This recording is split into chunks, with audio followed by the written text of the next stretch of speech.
السلام علیکم ورحمۃ اللہ وبرکاتہ۔ سورہ بقرہ حصہ نمبر 68، سورہ بقرہ حصہ نمبر 68، آیت نمبر 35 اور 36، آیت نمبر 35 اور 36، رکوع نمبر 4 مفسرین کے اقوال، رکوع نمبر 4 مفسرین کے اقوال۔ ناظرین، پچھلے حصے نمبر 67 میں ہم نے حضرت آدم علیہ السلام اور ابلیس لعین کا واقعہ پڑھا اور اس کے تعلق سے کچھ وضاحتیں دی، اس کے تعلق سے مفسرین کے اقوال تھے، ان کو پڑھے۔ اور آج کا ہمارا موضوع ہے کہ جب حضرت آدم علیہ السلام جنت میں گئے اور پھر شیطان نے انہیں بہکایا اور پھر وہ جنت سے نکالے گئے، یہ ہمارا موضوع ہے۔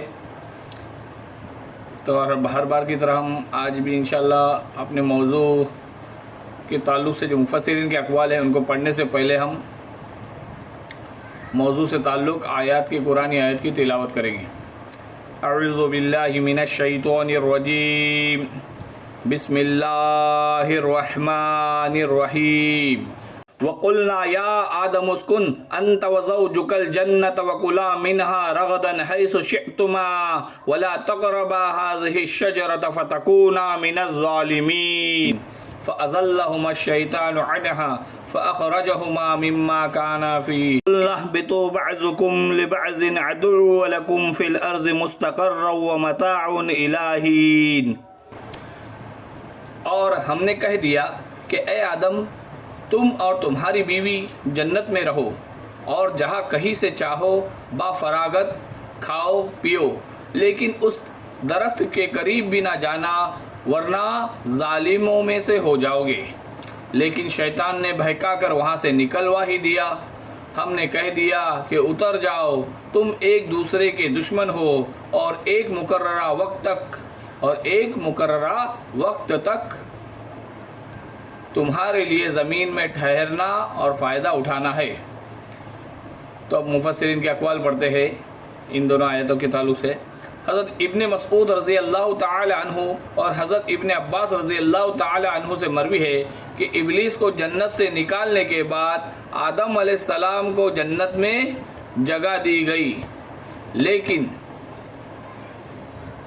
حضرت آدم علیہ السلام تنہا تھے۔ اس وجہ سے جب حضرت آدم علیہ السلام کو نیند آ گئی تو ان کی نیند میں حضرت حوا علیہ السلام کو ان کی پسلی سے پیدا کیا گیا۔ جب حضرت آدم علیہ السلام جاگے تو انہوں نے حضرت حوا علیہ السلام کو دیکھا تو پوچھا کہ تم کون ہو اور کیوں پیدا کی گئی ہو؟ تو حضرت حوا علیہ السلام نے فرمایا کہ میں ایک عورت ہوں اور آپ کے ساتھ رہنے اور تسکین کا سبب بننے کے لیے پیدا کی گئی ہوں۔ تو فوراً فرشتوں نے پوچھا ان کا نام کیا ہے؟ حضرت آدم علیہ السلام نے کہا کہ حوا۔ انہوں نے کہا کہ اس نام کی وجہ تسمیہ کیا ہے؟ فرمایا یہ اس لیے کہ یہ ایک زندہ سے پیدا کی گئی ہے۔ تو اسما اور آسما کی حقیقت کا علم، وہی بات۔ تو فرمایا کہ یہ ایک زندہ سے پیدا کی گئی ہے۔ اسی وقت اللہ تبارک و تعالیٰ کی آواز آئی، اے آدم، اب تم اور تمہاری بیوی با آرام و اطمینان رہو اور جو چاہو کھاؤ، پر اس درخت کے قریب بھی نہ جانا ورنہ تم ظالموں میں سے ہو جاؤ گے۔ تو یہ نقطہ کافی اہم ہے اس رکوع کے تعلق سے، موضوع کے تعلق سے، اس لیے اس کو دوبارہ پڑھیں گے کہ حضرت ابن مسعود رضی اللہ تعالی عنہ اور حضرت ابن عباس رضی اللہ تعالی عنہ سے مروی ہے کہ ابلیس کو جنت سے نکالنے کے بعد حضرت آدم علیہ السلام کو جنت میں جگہ دی گئی، لیکن حضرت آدم علیہ السلام تنہا تھے، تنہائی محسوس کر رہے تھے۔ اس وجہ سے جب حضرت آدم علیہ السلام کو نیند آ گئی تو ان کی نیند میں حضرت حوا علیہ السلام کو ان کی پسلی سے پیدا کیا گیا۔ جب حضرت آدم علیہ السلام جاگے تو انہوں نے حضرت حوا علیہ السلام کو دیکھا تو پوچھا کہ تم کون ہو اور کیوں پیدا کی گئی ہو؟ تو تو حضرت حوا علیہ السلام نے فرمایا کہ میں ایک عورت ہوں اور آپ کے ساتھ رہنے اور تسکین کا سبب بننے کے لیے پیدا کی گئی ہوں۔ تو فوراً فرشتوں نے پوچھا کہ ان کا نام کیا ہے؟ حضرت آدم علیہ السلام نے کہا کہ حوا علیہ السلام ان کا نام ہے، حوا نام ہے ان کا۔ تو انہوں نے کہا کہ اس نام کی وجہ تسمیہ کیا ہے؟ فرمایا یہ اس لیے کہ یہ ایک زندہ سے پیدا کی گئی ہے۔ اس وقت اللہ تعالیٰ کی آواز آئی، اے آدم اب تم اور تمہاری بیوی با آرام و اطمینان رہو اور جو چاہو با فراغت کھاؤ، سوائے لیکن اس درخت کے قریب بھی نہ جانا۔ تو ابھی جیسے کہ اس آیت کی شروعات ہے وَقُلْنَا يَا آدَمُ اسْكُنْ أَنْتَ وَزَوْجُكَ الْجَنَّةَ، کہ ہم نے کہا کہ اے آدم تم اور تمہاری بیوی یہاں رہو، اس جنت میں رہو۔ اس آیت میں حضرت آدم علیہ السلام اور امی حوا علیہ السلام ان دونوں کے لیے جنت کو مسکن بنانے کا حکم ہے۔ اس میں دو مسئلوں کی طرف اشارہ ہے۔ اول یہ کہ بیوی کے لیے رہائش کا انتظام کرنا شوہر کے ذمے ہے، دوسری یہ کہ سکونت میں بیوی شوہر کے تابع ہے، جس مکان میں شوہر رہے اس میں بیوی کو رہنا چاہیے۔ تو وَقُلْنَا يَا آدَمُ اسْكُنْ أَنْتَ وَزَوْجُكَ الْجَنَّةَ، کہ اے آدم ہم نے کہا کہ اے آدم تم اور تمہاری بیوی اس جنت میں سکونت اختیار کرو، جنت میں رہو۔ اس آیت میں حضرت آدم علیہ السلام اور امی حوا علیہ السلام ان دونوں کے لیے جنت کو مسکن بنانے کا حکم ہے۔ اس میں دو مسئلوں کی طرف اشارہ ہے۔ اول یہ کہ بیوی کے لیے رہائش کا انتظام کرنا شوہر کے ذمہ ہے، دوسرے یہ کہ سکونت میں بیوی شوہر کے تابع ہے، جس مکان میں شوہر رہے اس میں بیوی کو رہنا چاہیے۔ لفظ اسکن میں اس طرف بھی اشارہ ہے کہ اس وقت حضرت آدم علیہ السلام اور امی حوا علیہ السلام کے لیے جنت میں قیام محض عارضی تھا، دائمی قیام جو شان ملکیت کی ہوتی ہے وہ نہ تھی، کیونکہ لفظ اسکن کے معنی ہے اس مکان میں رہا کرو۔ یہ نہیں فرمایا کہ جنت تمہیں دے دی گئی یا یہ تمہارا مکان ہے۔ لفظ اسکن میں اس طرف بھی اشارہ کہ اس وقت حضرت آدم علیہ السلام اور امی حوا علیہ السلام کے لیے جنت میں قیام محض عارضی تھا، دائمی قیام جو شان ملکیت کی ہوتی ہے وہ نہ تھی، کیونکہ لفظ اسکن یا کلیا یعنی کہ لفظ اسکن یعنی کہ آدم اسکن، کہ آدم رہو اس مکان میں رہا کرو، یہ نہیں فرمایا، بلکہ جنت تمہیں دے دی گئی، یا یہ بھی نہیں فرمایا کہ یہ تو مکان تمہارا ہے، ایسا نہیں کہا، رہنے کا لفظ ہے۔ ٹھیک ہے، اب آگے بڑھتے ہیں۔ اگر کوئی شخص یہ کہے کہ میرے گھر میں رہو یا یہ گھر تمہارا مسکن ہے، اس سے امکان کی ملکیت اور دائمی استحقاق اس شخص کو حاصل نہیں ہوتا۔ ابھی اگلا جملہ اس آیت کا وَكُلَا رَغَدًا حَيْثُ شِئْتُمَا، وَكُلَا رَغَدًا حَيْثُ شِئْتُمَا، با فراغت کھاؤ جہاں سے تم چاہو۔ رغدن کے معنی ہے عربی لغت میں اس نعمت اور رزق کے ہے جس کے حاصل کرنے کی میں کوئی محنت و مشقت بھی نہ ہو۔ رغدن کے معنی عربی لغت میں اس نعمت اور رزق کے ہے جس کے حاصل کرنے میں کوئی محنت و مشقت بھی نہ ہو۔ قرآن میں جگہ جگہ گناہ کے لیے ظلم اور گنہگار کے لیے ظالم کا لفظ استعمال ہوا ہے۔ تو وَكُلَا رَغَدًا حَيْثُ شِئْتُمَا فَلَا تَقْرَبَا هَٰذِهِ الشَّجَرَةَ فَتَكُونَا مِنَ الظَّالِمِينَ، لیکن اس درخت کے قریب بھی نہ جاؤ ورنہ تم ظالموں میں سے ہو جاؤ گے۔ تو قرآن میں جگہ جگہ گناہ کے لیے ظلم اور گنہگار کے لیے ظالم کا لفظ استعمال ہوا ہے۔ تو ہمارے کچھ گناہ ظلم بھی ہوتے ہیں، اور وہ گناہ کرنے کی وجہ سے ہم گنہگار کے ساتھ ساتھ ظالم بھی ہوتے ہیں، گنہگار کے ساتھ ساتھ ظالم بھی ہوتے ہیں۔ ایک خاص درخت سے روکنا اصل امتحان تھا۔ ابھی جنت میں امتحان ہوا حضرت آدم علیہ السلام حوا علیہ السلام کا، وہ تھا کہ ایک خاص درخت سے روکنا تھا، وہ اصل امتحان تھا۔ تو آگے ہے کہ فَأَزَلَّهُمَ الشَّيْطَانُ عَنْهَا، کہ اب تک معاملہ کیا ہوا کہ اللہ تعالیٰ نے حکم دیا کہ بھائی کیا آدم اور حوا تم جنت میں رہو، اور جہاں سے چاہو بافراغت کھاؤ پیو، سوائے اس درخت کے قریب بھی نہ جانا ورنہ تم گنہگاروں میں ہو جاؤ گے۔ پھر آگے جو بات بنی فَأَزَلَّهُمُ الشَّيْطَانُ عَنْهَا، ذل کے معنی ہے عربی لغت میں لغزش کے ہے، ازلال کے معنی لغزش دینا ہے۔ کوئی بھی پیغمبر جان بوجھ کر اللہ تعالیٰ کے کسی حکم کے خلاف عمل نہیں کرتا، غلطی اجتہادی ہوتی ہے، یہ خطا و نسیان کے سبب قابل معافی ہوتی ہے، جس کو اصطلاح شریعت میں اس کی معنی میں گناہ نہیں کہا جا سکتا۔ تو حضرت آدم علیہ السلام سے غلطی ہوئی، بعض لوگ گناہ کا لفظ استعمال کرتے، بہت غلط بات ہے، خطا ہوئی ہے، غلطی ہوئی ہے۔ تو کوئی بھی پیغمبر جان بوجھ کر اللہ تعالیٰ کے کسی حکم کے خلاف عمل نہیں کرتا، غلطی اجتہادی ہوتی ہے۔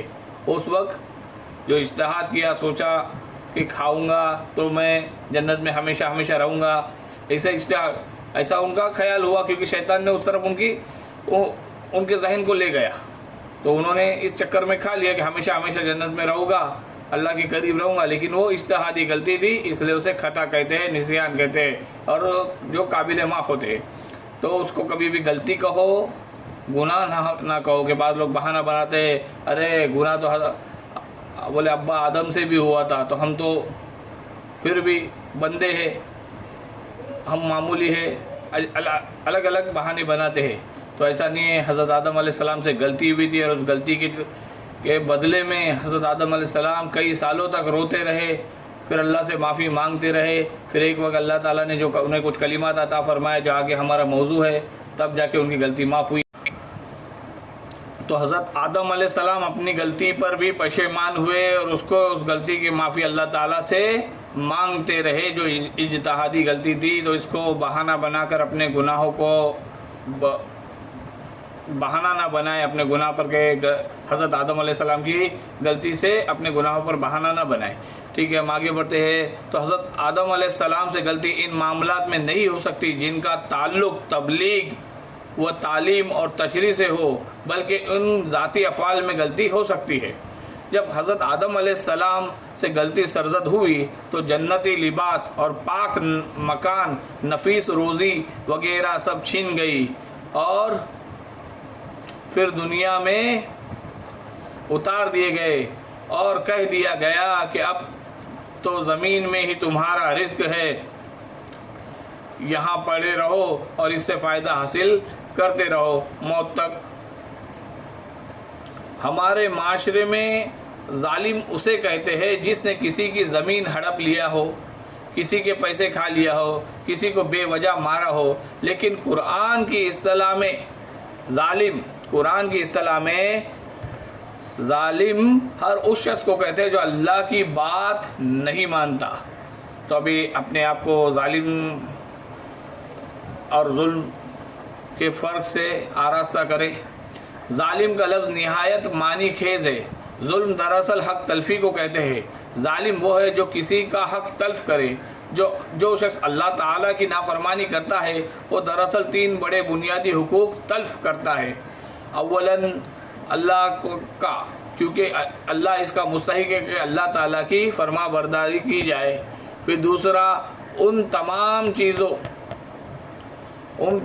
چیزوں کے حقوق جن کو انسان نے نافرمانی کے ارتکاب میں استعمال کیا، اس کے اعضائے جسمانی، اس کے نفس، قوائے نفس، اس کے اہم معاشرت انسان، اور وہ جو انسان کی ارادے کے تکمیل کا انتظام کرتے ہیں، اور وہ اشیاء جو اس کام میں استعمال ہوتی ہے، ان سب کا اس پر حق تھا۔ وہ صرف ان کے مالک کی مرضی کے مطابق ان پر اپنے اختیارات کا استعمال کرے، مگر جب ان کی مرضی کے خلاف، یعنی اپنے مالک کی مرضی کے خلاف اس نے ان پر اختیارات استعمال کیے تو در حقیقت ان پر ظلم ہوا۔ ثالثاً خود اپنا حق، کیونکہ اس ذات کا یہ حق ہے کہ وہ اسے تباہی سے بچائے، مگر نافرمانی کر کے وہ اپنے آپ کو اللہ کی سزا کا مستحق بناتا ہے، تو دراصل اپنی ذات پر ظلم کرتا ہے۔ انہی وجہ سے جگہ جگہ قرآن میں گناہ کے لیے ظلم اور گنہگار کے لیے ظالم کی اصطلاح استعمال ہوئی ہے۔ گناہ کے لیے ظلم اور ظالم کے لیے گناہ کے لیے ظلم اور گنہگار کے لیے ظالم کا لفظ استعمال ہوا ہے۔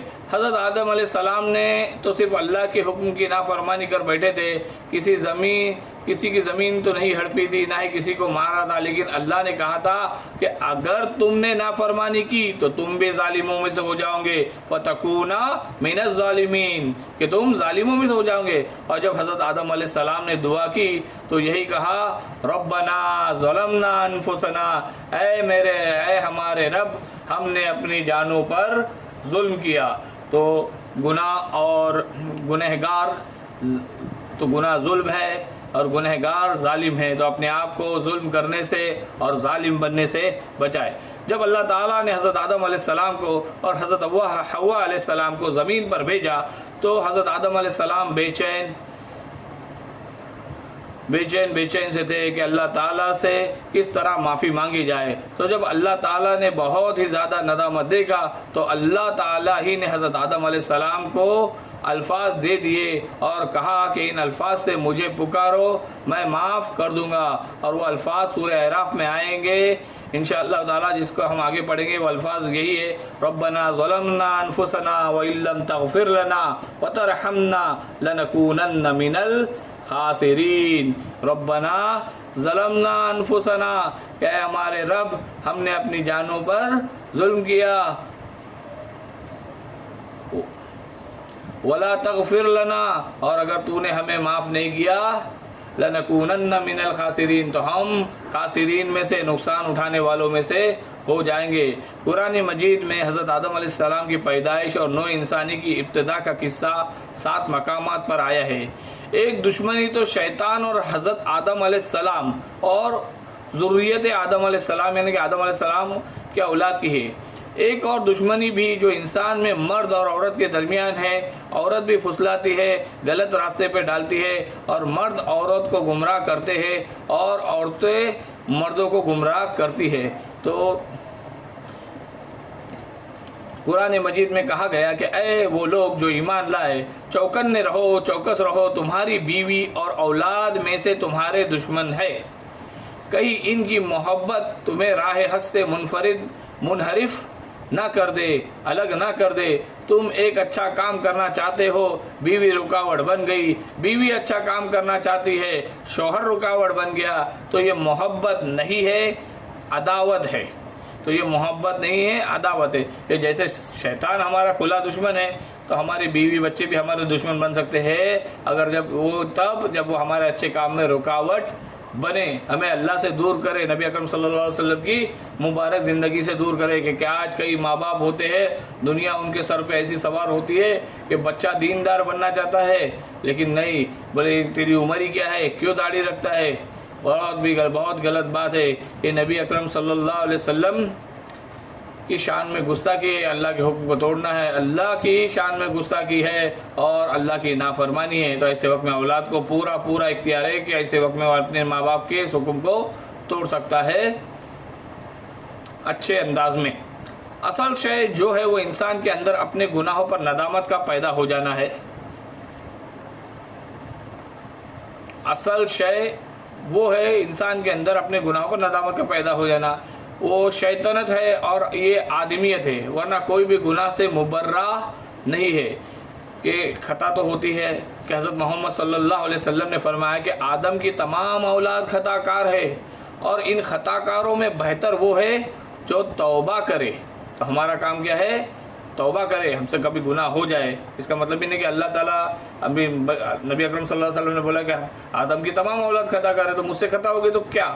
ایسا نہیں، خطا ہوئی تو پریشان ہو جائے، استغفار کرے، اور بالکل خطا نہ ہو اس کی ساری کوشش کرے، اپنی ایڑی چوٹی کا زور لگائے۔ شیطان پھسلائے گا، آزو بازو کے لوگ پھسلائیں گے، بھڑکائیں گے، لیکن اپنے آپ کو گناہ سے روکا رہو، کیونکہ یہ آج کا وقت بڑے ہی فتنوں کا وقت ہے۔ اللہ تعالیٰ ہر وقت 24 گھنٹے ہماری آزمائش کرتے ہیں۔ کبھی کبھی کیا ہوتا ہے کہ سامنے نامحرم آگے، اس سے نگاہ بچانے کے وقت ہمارا امتحان لیتے، کبھی حرام مال کا آفر آ جاتا ہے، پیشکش آ جاتی ہے حرام طریقے سے، اس کو ٹھکرائے، یہ بھی ہماری آزمائش ہے۔ دن میں 5 وقت کی نماز ہے، 5 وقت کی نماز کو اپنے کاموں میں سے نکل کر جانا، یہ بھی اللہ کی طرف سے آزمائش ہے۔ تو اللہ ہمارے امتحان لیتے رہتے ہیں، اور آج اس امتحان میں ہم کو ناکام کرنے کی بہت کوششیں ہو رہی ہے، باطل کی طرف سے، شیطان کی طرف سے، شیطان کے کارندوں کی طرف سے، کہ رب العالمین یہ وقت فتنوں کا زمانہ ہے، ہزاروں بجلیوں میں ہمارا آشیانہ ہے، ایسے ہم چل رہے ہیں۔ تو حضرت محمد صلی اللہ علیہ وسلم نے فرمایا کہ آدم کی تمام اولاد خطا کار ہے، ان خطا کاروں میں بہتر وہ ہے جو توبہ کرتے ہیں۔ تو اللہ تعالیٰ جب ہمیں آواز دیتے ہیں تو آدم کے بیٹے، آدم کی اولاد کہہ کے آواز دیتے ہیں، ایک پیارا انداز ہے، اس کو بھی سمجھے، اور تو ہم سے جو بھی گناہ ہو تو اس پہ ہمیں ندامت ہونی چاہیے اور استغفار کرنا چاہیے کہ نور میں رہنا، نار میں رہنا، ہر وقت ذکر درود اور استغفار میں رہنا، چند جھوکے دنیا کے تو سہلے، پھر ہمیشہ جنت کی بہار میں رہنا۔ تو اپنی ایمان کی حفاظت کے لیے یہی ہمارا موضوع ہے کہ قرآن سب سے بہترین موضوع ہے، یہ ہمیں ذکر کرنے کی، قرآن کی تلاوت کرنے کی، استغفار کرنے کی تلقین کرتا ہے، جس سے ہم اعمال پہ جم بھی جاتے ہیں۔ تو کانا، لفظ کانا اس آیت میں استعمال ہوا، تو عربی زبان میں اس کے دو معنی ہوتے ہیں، کانا کے دو معنی ہو سکتے ہیں، ایک ہو گیا، دوسرا تھا ہی۔ تو شیطان کے بارے میں آیا ہے،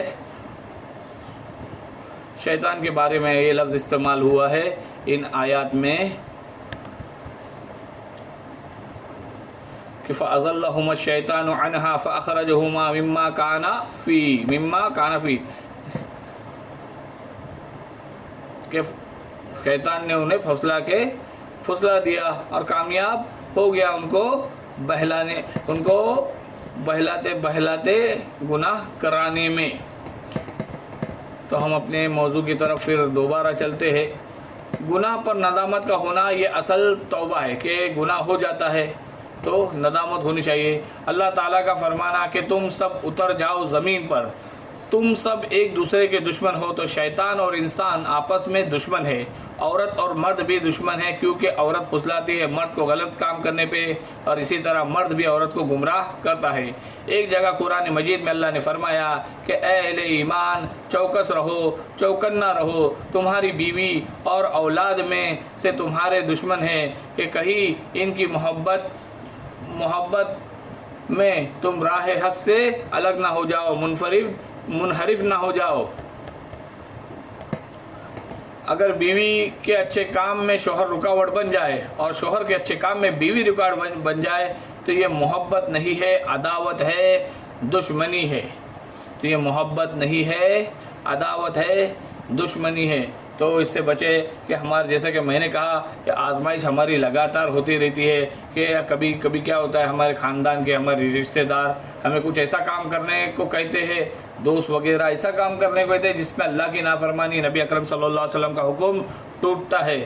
تو ایسے وقت میں اپنے دوستوں کو بھلے ناراض کر دو، محبت کے انداز میں ان کو سمجھاؤ کہ تم کہہ تو رہے ہو لیکن اس میں اللہ کی نافرمانی ہے، نبی اکرم صلی اللہ علیہ وسلم کا حکم ٹوٹ رہا ہے، اس لیے میں اس کام میں تمہارا ساتھ نہیں دیتا، اور تم بھی باز آ جاؤ، میں بھی باز آ جاتا ہوں، اور اللہ تعالیٰ سے استغفار کرے، معافی مانگے، اللہ تعالیٰ کا ذکر کرے، انشاءاللہ اللہ تعالیٰ مدد فرمائیں گے۔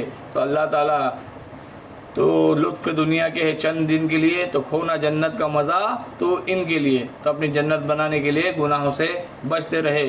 کہ حضرت عمر رضی اللہ تعالیٰ عنہ نے حضرت کعب رضی اللہ تعالیٰ عنہ سے پوچھا کہ تقویٰ کیا ہے؟ تو حضرت کعب رضی اللہ تعالیٰ عنہ نے کہا کہ کیا کبھی آپ کانٹے دار راستوں سے گزرے؟ انہوں نے کہا ہاں۔ تو بولے اس جگہ پہ جیسے ہم اپنے جسم کو اور اپنے کپڑوں کو جیسے کانٹوں سے بچاتے ہیں، اسی طرح گناہوں سے بال بچنے کا نام تقویٰ ہے۔ تو تقویٰ اختیار کرے۔ اللہ تعالیٰ ہماری مدد فرمائے، ہماری مغفرت فرمائے، ہمارے گناہوں کو نیکیوں میں بدل دے، ہمارے نیک اعمال کو قیامت تک بڑھاتا رہے، اور ہمارے نام اعمال میں بھر دے، ہمارے نام اعمال کو حقوق العباد کے بوجھ سے بالکل خالی کر دے۔ اللہ تعالیٰ ہمارے قصوروں کو معاف فرمائے، ہمارے حق کو معاف فرمائے، اور اپنی رحمت سے نقد جنت میں داخل فرمائے، ہمارے میزان عمل کو نیکیوں سے بھر دے، ہمارے اعمال نامے کو اعمال نامے اور نیکیوں سے بھر دے۔ آمین ثم آمین۔ وآخر الدعوانا ان الحمد للہ رب العالمین۔ السلام علیکم ورحمۃ اللہ وبرکاتہ۔